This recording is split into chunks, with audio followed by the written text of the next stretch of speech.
परमेश्वर का हम धन्यवाद करते हैं सभी मसीह भाई बहनों को। जय मसीह की। मेरे प्यारो, आइए प्रभु का वचन सुने और अपनी सारी चिंता परेशानियों को प्रभु के हाथ में सौंप दे। क्या जाने प्रभु की दया हो और आप वचन सुनते सुनते भले चंगे हो जाए। तो जो लोग नए, कृपया इस चैनल को सब्सक्राइब कर दे। तो यहाँ पर मैं वचन लाया हूं, भक्ति करने वालों के लिए प्रभु का वचन है। किस प्रकार से भक्ति करें वह वचन मैं पढ़ूंगा और आप लोग ध्यान से सुने। प्रभु आपको आशीष देंगे। तो यहाँ पर मैं तीतुस की किताब अध्याय 2 और वचन 14 मैं पढ़ता हूं, आप लोग ध्यान से सुने। जिसने अपने आप को हमारे लिए दे दिया कि हमें हर प्रकार के अधर्म से छुड़ा ले और शुद्ध करके अपने लिए एक ऐसी जाति बना ले जो भले कामों में सरगर्म हो। आमीन।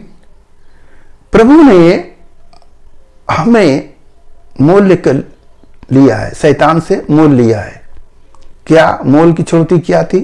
वो प्रभु अपने आप को बलिदान किए, वो प्रभु का लहू, उससे हम लोग मोल लिए हुए हैं। कि प्रभु हम लोगों को क्यों बुलाया?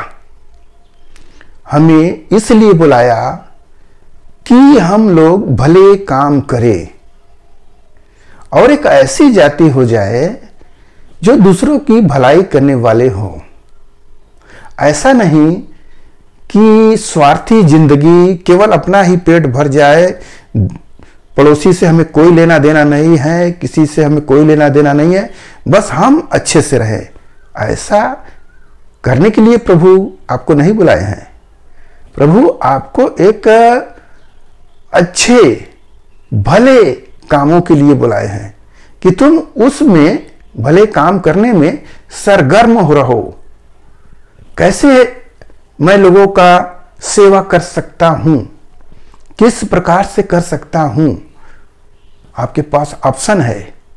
आपको परमेश्वर ने बहुत कुछ दिया है। बहुत से लोग कहते हैं मेरे पास पैसे नहीं है, मैं कैसे सेवा करूंगा?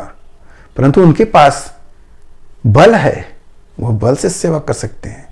बहुत से लोग कहते हैं मेरे पास हाथ पैर नहीं है, मैं कमजोर हूं, निर्बल हूं, तो मैं कैसे कर सकता हूं? तो मेरे प्यारो, वो लोग अपने शब्दों से, जो प्रभु का वचन है उसको पढ़ो और दूसरों को सिखाओ। जैसे मैं शरीर में कमजोर हूं परंतु वचन आपको सुना रहा हूं, वैसे हमें सरगर्म होना चाहिए। तो हम धन से कर सकते हैं, तन से कर सकते हैं और शब्दों से कर सकते हैं। हमारे पास विकल्प है। परमेश्वर ने आपको हर तरह से दिया है। आप ऐसा नहीं कि एकदम ही आप कुछ भी नहीं आपके पास देने लायक, ऐसा नहीं है। प्रभु ने आपको बहुत कुछ दिया है। उस पर ध्यान करेंगे तो आप अपने आप को धन्य समझेंगे कि प्रभु यीशु मसीह ने हमें क्या क्या दिया है। तो मेरे प्यारो, आपके पास जो चीज है उसको क्या करो? दे दो, दूसरों को दे दो।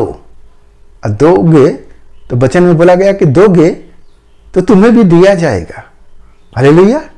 तो हमें प्रभु बुलाया है एक अच्छी जाति होने के लिए और अधर्म से छुड़ाने के लिए।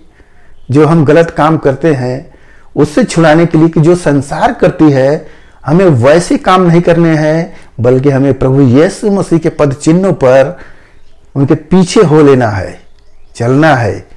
तभी हम सब प्रभु के ग्रहण योग्य और उनके बेटे बेटियां होंगे। हालेलुया। तो मेरे प्यारो, आपको यह वचन कैसा लगा होगा?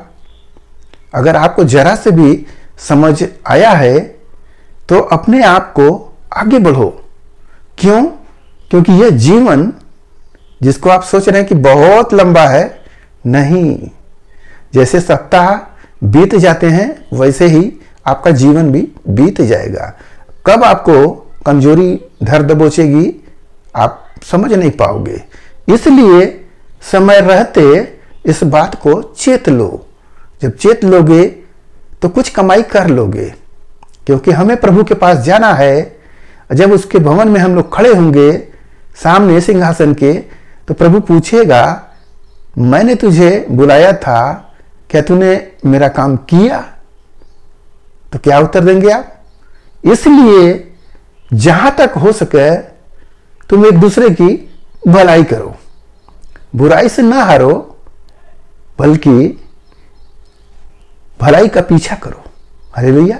हमें बुराई करने वालों के जो कहते हैं ईसाई उनको ध्यान नहीं देना है, आपको प्रभु के वचनों पर ध्यान देना है, क्योंकि समय थोड़े हैं, उसी थोड़े समय में हमें बहुत काम करने हैं। तो आज के इस वचन से आपको जो कुछ भी मिला उस पर ध्यान करें। प्रभु आपको क्यों चुने हैं उस पर भी ध्यान करें, ताकि आपका जीवन सफल हो जाए और एक अच्छी जाति का नींव जैसे प्रभु रखे हैं वह आगे बढ़ती जाए। तो आपके लिए हम प्रार्थना करें। मान परमेश्वर, हम आपका धन्यवाद करते हैं इसमें आज के दिन प्रभु जो ये वचन मिला, जितने सुने प्रभु उन्हें आशीष मिले, उनके घर परिवार में सुख शांति बनी रहे, सभी लोग भले चंगे रहे। हे मेरा राजा, आज का वचन जो मिला है पिता परमेश्वर, हालेलुया, जितने सुने प्रभु उन्हें आशीष मिले, उनके घर परिवार में सुख शांति बनी रहे, सभी लोग भले चंगे रहे। धन्यवाद करते प्रार्थना यह है यीशु मसीह के नाम में, आमीन।